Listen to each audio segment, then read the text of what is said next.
నమస్కారం మన Telugu TV news కి స్వాగతం ముందుగా హెడ్లైన్స్ చూద్దాం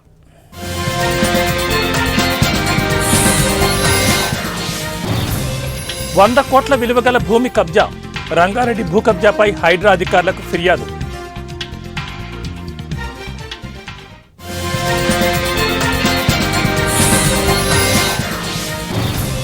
ఎల్బీ నగర్ మన్సూరాబాద్ లో కారు బీభత్సం బైక్ను ఢీకొట్టి కిలోమీటర్ వరకు ఈడ్చుకెళ్లిన కారు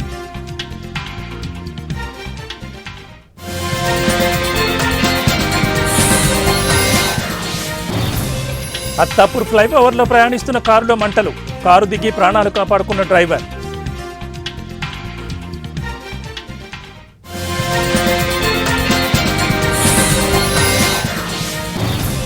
అనకాపల్లి వడ్డాది వెంకన్న బంగారం మాయం ఇంటి దొంగలే కాజేసిన వైనం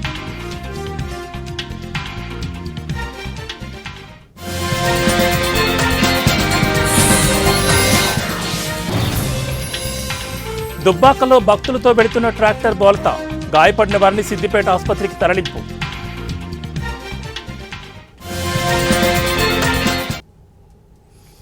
ఇక డీటెయిల్స్ చూస్తే ప్రభుత్వ భూములు కబ్జా గురయ్యాయని కాంగ్రెస్ నాయకులు హైడ్రా అధికారుల దృష్టికి తెచ్చారు. వెంటనే స్పందించిన హైడ్రా అధికారులు కబ్జా స్థలాన్ని పరిశీలించి భూ రికార్డులను తనిఖీ చేస్తున్నారు.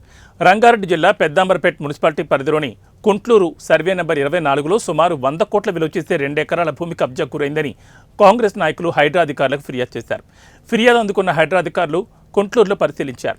కబ్జా గురైందని తెలిపిన భూమిలో హైడ్రా రెవెన్యూ అధికారులు సర్వే నిర్వహించారు. 100 కోట్ల విలువ చేసే ప్రభుత్వ భూమిని బీఆర్ఎస్ నాయకులు కళ్లెం వెంకటరెడ్డి ఫ్యామిలీ కబ్జాకు పాల్పడిందని కాంగ్రెస్ పార్టీ నాయకులు విజయశేఖర్ రెడ్డి, కృష్ణారెడ్డి తెలిపారు. భూమిని కబ్జా చేసి 59 జీవో ద్వారా కొంతమేర రెగ్యులరైజ్ చేసుకున్నారని, కనీసం మిగతా భూమినైనా కాపాడాలని హైడ్రా అధికారులకు విన్నవించారు. కోట్ల విలువ చేసే ప్రభుత్వ భూమిని హైడ్రా అధికారులు కాపాడాలని, కబ్జాదారులపై చర్యలు తీసుకోవాలని డిమాండ్ చేశారు.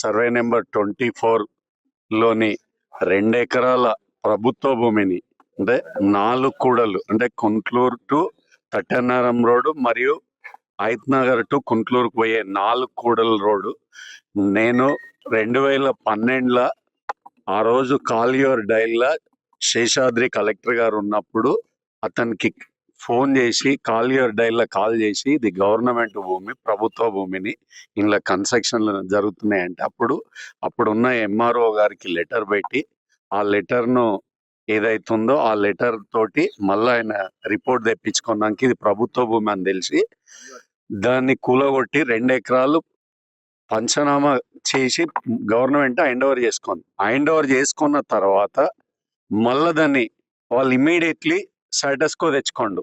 కళ్లెం ప్రభాకర్ రెడ్డి అనే వ్యక్తి ఎప్పుడు మనకు మార్చిలోనేమో హ్యాండ్ ఓవర్ చేసుకున్నాము, ఏప్రిల్లో స్టేటస్కో తెచ్చుకోండు.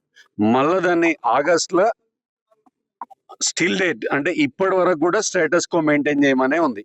అవన్నీ పక్కకు పెట్టి 3 బ్రదర్స్ అఫిడవిట్లు ఇచ్చి మాకు 3000 గజాలు ఉందని చెప్పి ఆ రోజు ఏదైతే అంబేద్కర్ స్టాచ్యూ ముంగట ముత్తొమ్మట్ల బావి కుంట ఉందో ఆ కుంట భూమిని కూడా 59 కింద అంటే అధికారులు ఎవరైతే అధికారులు వాళ్ళకు తెలియకుండా మేము చెప్పినా కూడా ఇన్ఫ్లుయెన్స్ చేసి ఎవరైతే నాగరాజ్ అని అప్పుడున్న డిప్యూటీ తహసీల్దార్ ఉండో ఆయన మేనేజ్ చేసి కుంటను కూడా మాయం చేశారు. అంటే 600 గజాలు ఇస్తే 900 గజాల వరకు కబ్జా పెట్టారు. అంటే 3 స్కెచ్లు వేసారు ఇరిగేషన్.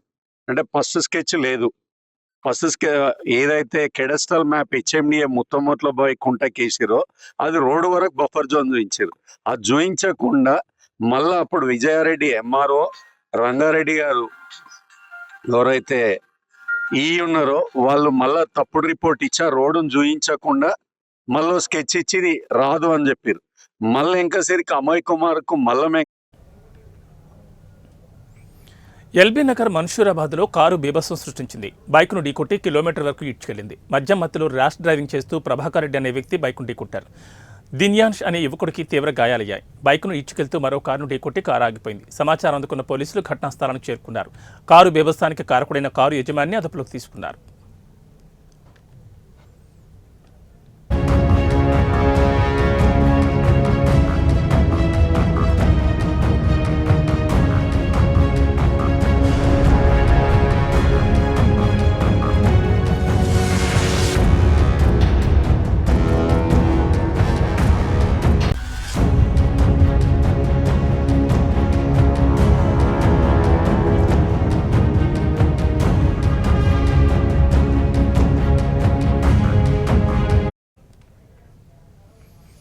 మెహదీపట్నం సమీపంలోని అత్తాపూర్ ఫ్లైఓవర్పై ప్రయాణిస్తున్న కారులో మంటలు చెలరేగాయి. మంటలను గమనించిన డ్రైవర్ కారు దిగి ప్రాణాలు కాపాడుకున్నాడు. సమాచారం అందుకున్న పోలీసులు, అగ్నిమాపక సిబ్బంది ఘటనా స్థలానికి చేరుకుని మంటలను అదుపు చేసేందుకు ప్రయత్నించారు. కొద్దిసేపు వ్యవధిలోనే మంటలు వ్యాపించడంతో కారు మొత్తం కాలిపోయింది.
తెలంగాణ బడ్జెట్ రాష్ట్రంలోని అన్ని వర్గాల అభివృద్ధిని తొంగలు తొక్కిందంటున్నారు బీజేపీ ఎమ్మెల్యే రామారావు పటేల్. బడుగు బలహీన వర్గాలను మరింత బలహీనపరిచే విధంగా బడ్జెట్ ప్రవేశపెట్టారని ఆయన విమర్శించారు.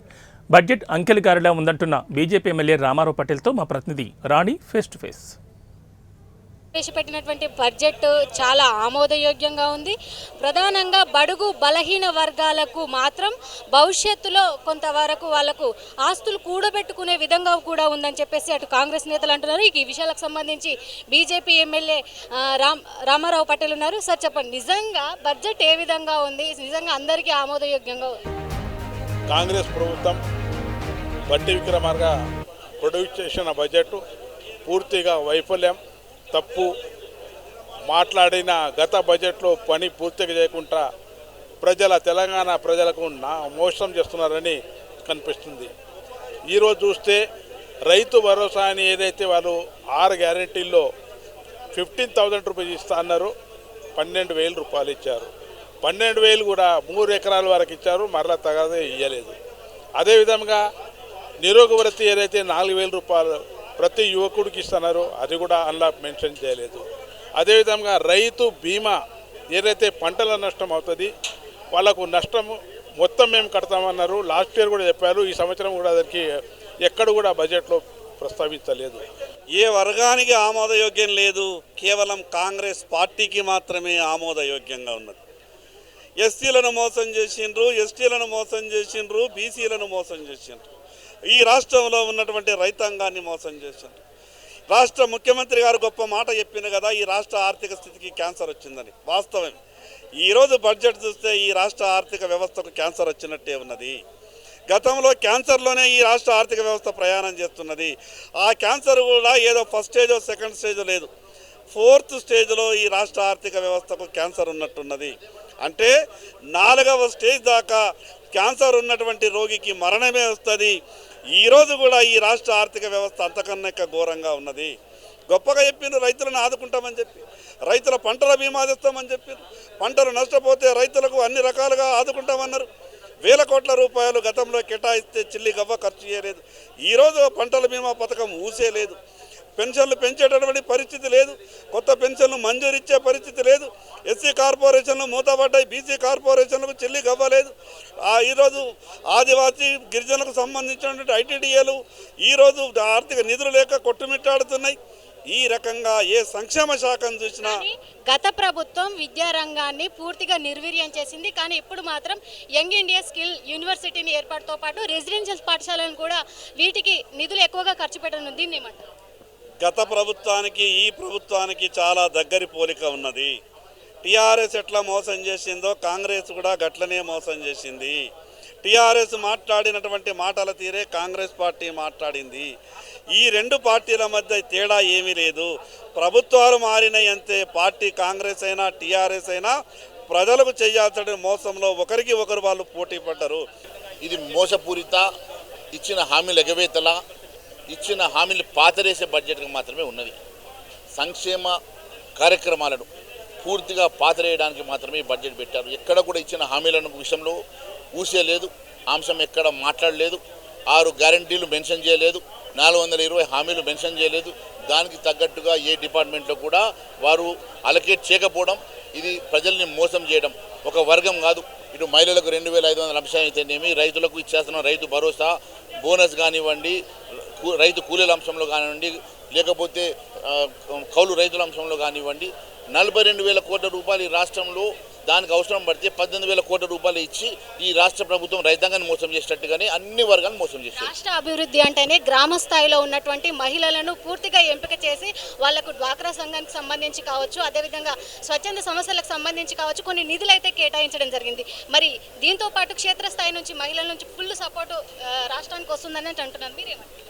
వాళ్ళు భ్రమలో ఉన్నారు, వాళ్ళు భ్రమపడుతూ ఉన్నారు. మహిళలకు మీరు ఇస్తాన్నటువంటి ప్రామిసెస్, ఎన్నికల సమయంలో మేనిఫెస్టోలో పెట్టినటువంటి అంశాలు, మీరు 2,500 రూపాయలు ప్రతి మహిళకి ఇస్తామన్న అంశం కానీ, తులం బంగారం ఇస్తామన్న, పెళ్ళైనటువంటి వారి కళ్యాణ లక్ష్మి ద్వారా తులం బంగారం ఇస్తామన్న అంశం అయితేనేమి, పిల్లలకు స్కూటీలు ఇస్తామన్నటువంటి సంగతి అయితేనేమి, మహిళలకు మరి సాధికారత ఇస్తామన్నటువంటి సంగతి అయితేనేమి, అన్ని రకాలుగా మోసం చేసి ఎక్కడ కూడా బడ్జెట్ అలకేట్ చేయకపోవడం చాలా బాధాకరం. మరి ఎట్టి పరిస్థితుల్లో మరి ఈ రాష్ట్ర ప్రభుత్వం పూర్తిగా అన్ని వర్గాలను, విద్యార్థుల్ని, యువతని, మహిళని, రైతుల్ని మోసం చేసినటువంటి మోసపూరిత బడ్జెట్ ఇది ఏదైతే భవిష్యత్ తరాలకు సంబంధించి కావచ్చు, అదేవిధంగా గ్రామ స్థాయిలో ఉన్నటువంటి మహిళలకు సంబంధించి కావచ్చు, ఉన్నటువంటి పారిశ్రామికలకు సంబంధించి కావచ్చు, అన్ని రంగాలకు కూడా మొండి చేయ చూపుతుంది ఈ ప్రభుత్వం. అటు కేవలం అంకెల గ్యారెడీ మాత్రమే ఉంది తప్ప వాస్తవాలకు ఏ విధంగా కూడా తావు లేకుండా ఉంది ఈ బడ్జెట్ అంటున్నారు BJP MLA Eleti Maheshwar Reddy. Video journalist గౌరీశంకర్తో Rani, assembly media point. Anakapalli జిల్లా కసింకోట మండలం బయ్యవరంలో మర్డర్ మిస్టరీ వీడింది. ఓ ట్రాన్స్జెండర్ని ప్రియుడే అతి కిరాతకంగా హతమార్చిన ఘటన తీవ్ర చర్చనీయాంశంగా మారింది. విషయం తెలుసుకుని ఆగ్రహంతో ఊగిపోయిన హిజ్రాలు పోలీస్ స్టేషన్ వద్ద ఆందోళన దిగారు. తమ స్నేహితురాల్ని ముక్కలు చేసిన నిందితుని తమకు అప్పగించాలని ఆందోళన చేపట్టారు. దీపు అనే ట్రాన్స్జెండర్ను ఆమె ప్రియుడు బన్నీ దారుణంగా హతమార్చాడు. ఆమె శరీర భాగాలను వేరు చేసి బెడ్షీట్లు చుట్టి కసింకోట మండలం బయ్యవరం జాతీయ రహదారి పక్కన పడేశాడు. ఈ ఘోరం స్థానికంగా కలకలం రేపింది. శరీర భాగాలను సేకరించిన పోలీసులు చివరికి మృతదేహం నాగులపల్లికి చెందిన దిలీప్ అలియాస్ దీపు అని హిజ్రాగా గుర్తించారు. అనంతరం ఆమె ప్రియుడిని అరెస్ట్ చేశారు. బన్నీతో రీకన్స్ట్రక్షన్ చేయించి తన పోలీసులు హత్యకు గల కారణాలను ఆరా తీస్తున్నారు. ఇదిలా ఉండగా తమ స్నేహితురాలను అతి కిరాతకంగా చంపిన హంతకుడిని తమకు అప్పగించాలంటూ హిజ్రాలు పిఎస్ వద్ద ఆందోళన దిగారు. దీంతో పోలీసులు వాళ్లతో చర్చలు జరిపి న్యాయం చేస్తామని హామీ ఇచ్చి ఆందోళన విరమింపజేశారు. కసింకోట మండలం బయ్యవరం గ్రామం వద్ద జాతీయ రహదారిపై నుంచి బ్రిడ్జి క్రింద ఖాళీ స్థలంలో దొరికిన ఒక మూటలో నడుం దిగువ భాగం, కాళ్లు, ఒక చేయి ఉన్నాయి. మంగళవారం ఉదయం స్థానికులు అందించిన సమాచారంతో అక్కడికి చేరుకున్న పోలీసులు మూట విప్పి ఆ దృశ్యాన్ని చూసి హతాశులయ్యారు. సుమారు 35 ఏళ్ల వయసు, చేతికి గాజులు, కాళ్ళకి మట్టెలు ఉండడంతో ఆమె వివాహిత అని తొలుత అంతా పొరపడ్డారు. అయితే విచారణలో ఆమె దీపు అనే ట్రాన్స్జెండర్గా తేలింది. ఈ ఘటనను సీఎం చంద్రబాబు నాయుడు సీరియస్గా తీసుకుని పోలీసులకు ఆదేశాలు జారీ చేయడంతో హత్య కేసును ఛేదించడానికి విజయనగరం జిల్లా ఎస్పీ వకుల్ జిందాల్ 8 ప్రత్యేక బృందాలను ఏర్పాటు చేసినట్లు చెప్పారు. అనకాపల్లి జిల్లా ఎస్పీ సెలవులో ఉండడంతో ఆయన ఇన్ఛార్జిగా వ్యవహరించారు. సంఘటనా స్థలాన్ని, ఆసుపత్రి మార్చురీలో భద్రపరిచిన శరీర భాగాలను ఎస్పీ పరిశీలించారు.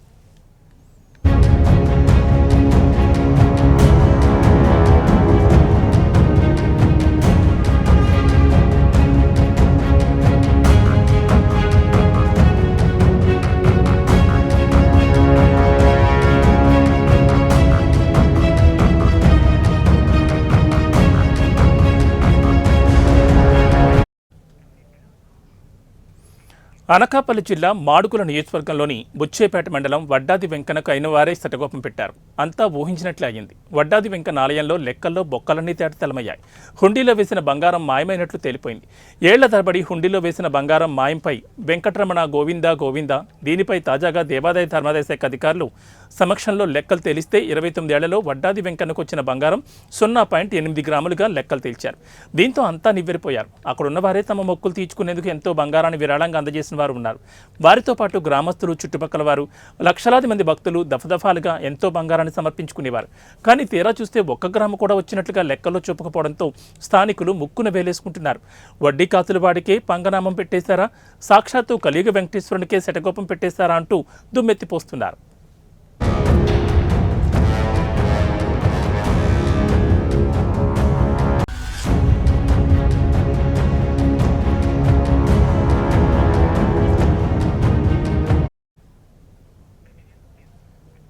వడ్డాది వెంకన్నకు ఏటా బంగారాన్ని వందలాది మంది భక్తులు విరాళాలుగా సమర్పిస్తూ ఉంటారు. కానీ ఒక్క గ్రాము కూడా చూపకపోవడంతో ఈ పాపం ఎవరిదన్న చర్చ పెద్ద ఎత్తున నడుస్తోంది. వాస్తవానికి గ్రామానికి చెందిన దొండా కన్నబాబు 29 ఏళ్ల క్రితం ఆలయ వ్యవస్థాపక ధర్మకర్తగా బాధ్యతలు తీసుకున్నారు. ఆనాటి నుంచి హుండీ తాళాలు ఆలయ ఈవో దగ్గర ఒకటి, వ్యవస్థాపక ధర్మకర్త దగ్గర ఒకటి ఉంటూ వస్తున్నాయి. ఏటా హుండీ ఆదాయం లెక్కించిన తర్వాత బంగారాన్ని మూటలో కట్టి భద్రపరుస్తారు. ఆనాటి నుంచి ఈనాటి వరకు బంగారాన్ని లెక్కించడం మానేశారు. దీంతో బంగారం మాయించేసినా ఎవరూ గుర్తించలేరన్న నమ్మకంతో దర్జాగా కాజేశారనే ఆరోపణలున్నాయి.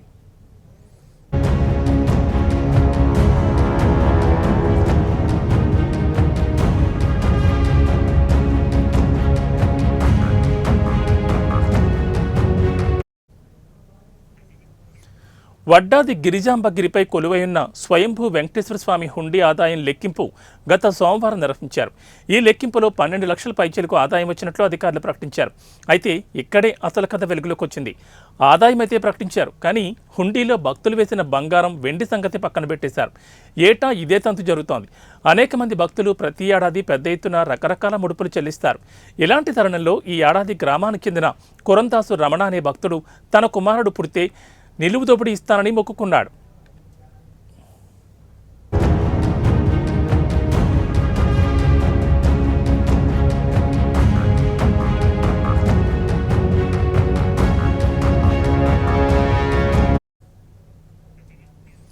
అనుకున్నట్లుగానే సుమారు 2 తులాల బంగారం, తాడు, చెవిదిద్దులు, వెండి పట్టీలు, నగదు వేశాడు.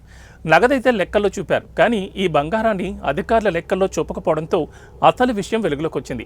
ఏళ్ల తరబడి వస్తున్న బంగారం ఇప్పటి వరకు ఎంత వచ్చినట్లు, దాని విలువ ఎంత, ఇలాంటి వివరాలేవి బయటకు రానియకుండా చేయడంపై అనేక అనుమానాలు వెలువెత్తున్నాయి. దీంతో స్థానిక యువకులు మీడియా అధికారుల దృష్టికి తీసుకెళ్లడం, వారొచ్చి బంగారం బహిర్గతం చేయడంతో అసలు విషయం వెలుగులోకి వచ్చింది. దీనిపై వడ్డాదితో పాటు చుట్టుపక్కల గ్రామాల్లో పెద్ద ఎత్తున చర్చ జరుగుతోంది. కాగా హిందూ మత పెద్దల దృష్టికి కూడా ఈ విషయం వెళ్లడంతో వారంతా ఆలయాన్ని సందర్శించేందుకు సిద్ధమవుతున్నట్లు తెలుస్తోంది.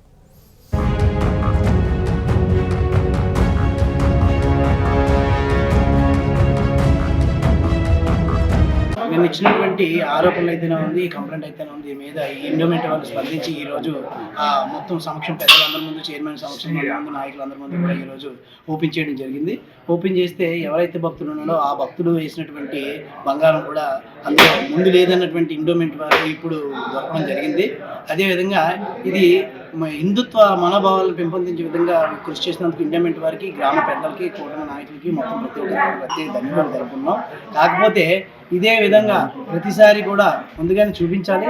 మరి ఎట్టి పరిస్థితుల్లో కూడా ఈవో మీద ఒక్కసారి పెద్దలు ఏసీ గారు కానీ, డీసీ గారు కానీ ముందు లేదన్నారు కదా, మరి ఇప్పుడు ఎందుకు వచ్చింది?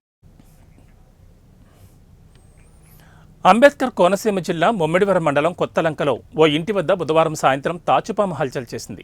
ఇంట్లోని వ్యక్తులు భయభ్రాంతులు గురై భీమనపల్లికి చెందిన స్నేక్ క్యాచర్ గణేష్ వర్మకు సమాచారం అందించారు.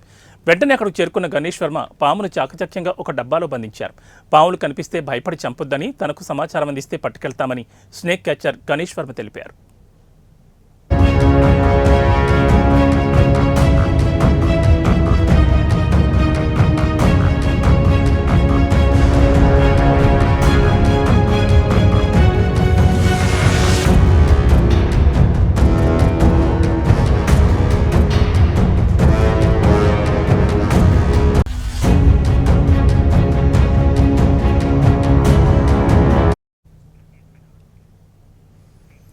టీ స్టాల్లో బాయ్గా చేరిన వ్యక్తి పని పట్ల శ్రద్ధ, స్వతహాగా ఎదగాలనే పట్టుదల గొప్ప స్థాయికి ఎదిగేలా చేసిందని మంత్రి దుద్దెళ్ల శ్రీధర్ బాబు అన్నారు.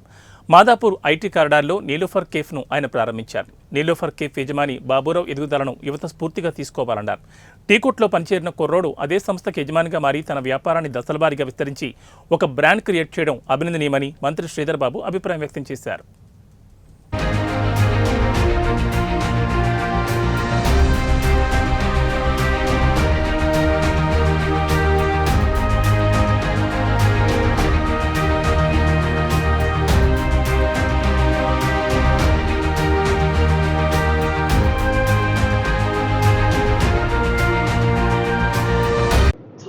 మన మహానగరంలో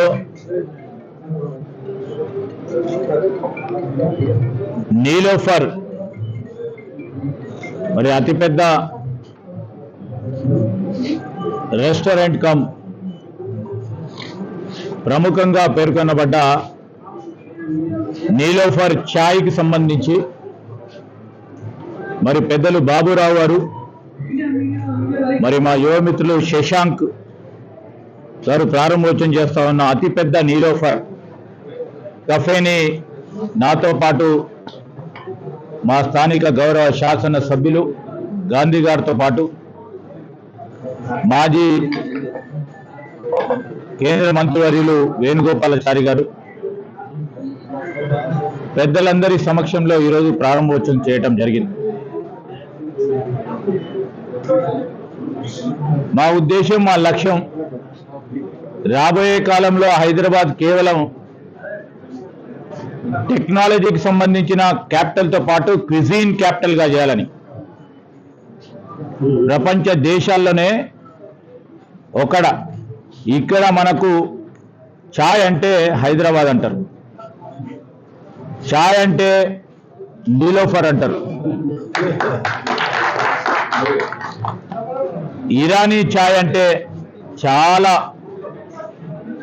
ప్రపంచ దేశాల్లోనే ఒక పేరుగాంచిన ఛాయ్ మన ప్రాంతంలో, మన హైదరాబాద్లో, మన తెలంగాణ రాష్ట్రం ఉన్న పేరును పెద్ద ఎత్తున ఈరోజు మరి యువ పారిశ్రామికవేత్తగా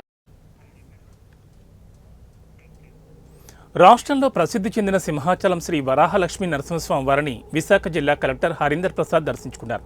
వీరికి ఆలయ కార్యనిర్వహణాధికారి కె సుబ్బారావు, ఆలయ స్థానాచార్యులు టి రాజగోపాల్, ప్రధాన అర్చకులు శ్రీనివాసాచార్యులు, వేద పండితులు నాదస్వర వేద మంత్రాలతో పూర్ణకుంభంతో స్వాగతం పలికారు. ముందుగా స్వామివారు కప్పస్తంభం ఆలింగనం చేసుకున్నారు. బేడా మండపం ప్రదక్షిణ, స్వామివారి గర్భగుడి దర్శనం చేశారు. అనంతరం అమ్మవారి వద్ద ప్రత్యేక పూజ, తదుపరి నాదస్వర వేద మంత్రాలతో వేద ఆశీర్వచనం అందించారు. అనంతరం వచ్చే నెల ఏప్రిల్ 30న జరిగే చందనోత్సవం ఏర్పాట్లను ఆలయ కార్యనిర్వహణాధికారి కె సుబ్బారావు, ఎగ్జిక్యూటివ్ ఇంజనీర్లు శ్రీనివాసరాజు, రాంబాబు, డిఈఏఏలతో కలిసి కలెక్టర్ ప్రసాదం స్కీమ్ పనులను పరిశీలించారు. స్వామివారి ఆలయంలో క్యూ లైన్లు, బస్టాండ్ వద్ద క్యూ కాంప్లెక్స్, స్వామివారి నిత్యాన్నదానం, ప్రసాదాలు తయారీ విభాగాలను పరిశీలించారు. ప్రసాద్ స్కీమ్లో జరుగుతున్న పనులను పరిశీలించి ఏప్రిల్ 10వ తేదీ నాటికి పనులన్నీ పూర్తి చేయాలని కలెక్టర్ పర్యాటక విభాగం అధికారులను ఆదేశించారు.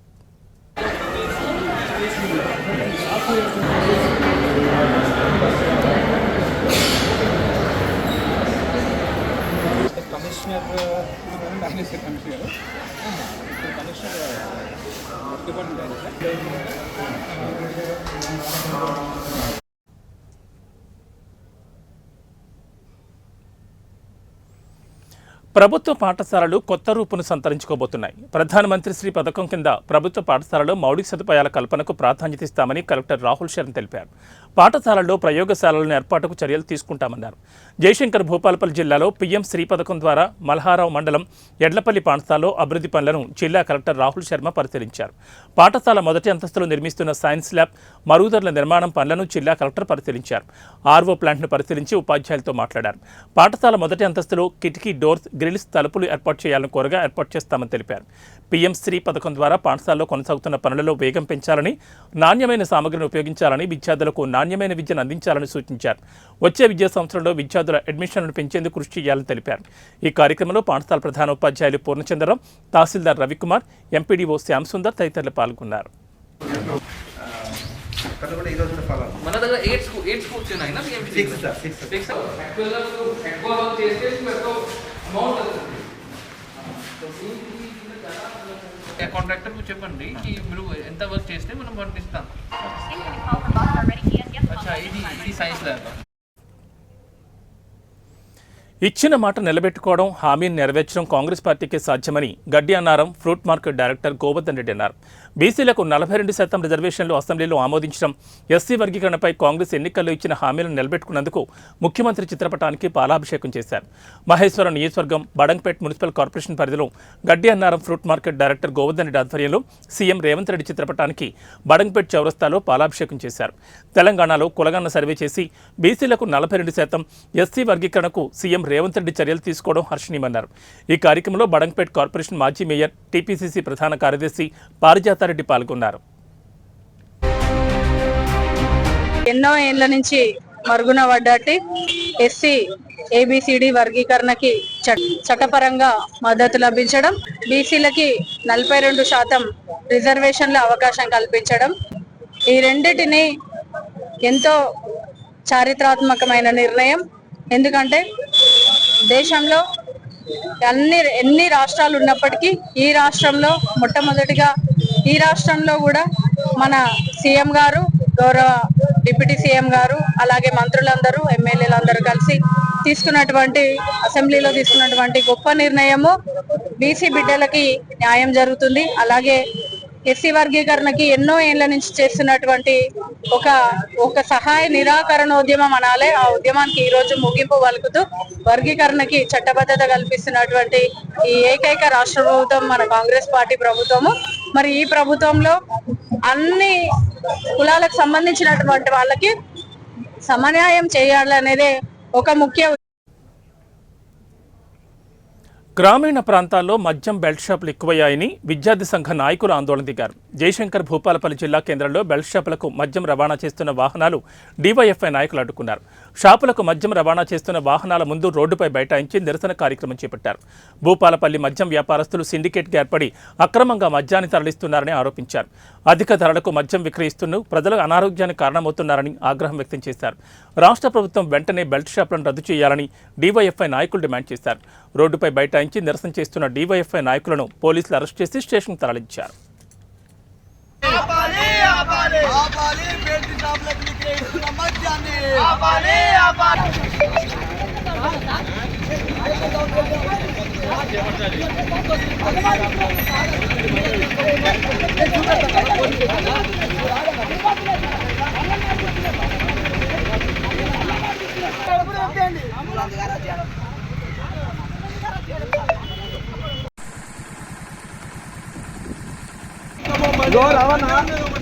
ఏవీ బులెటిన్ విశేషాలు. నమస్కారం.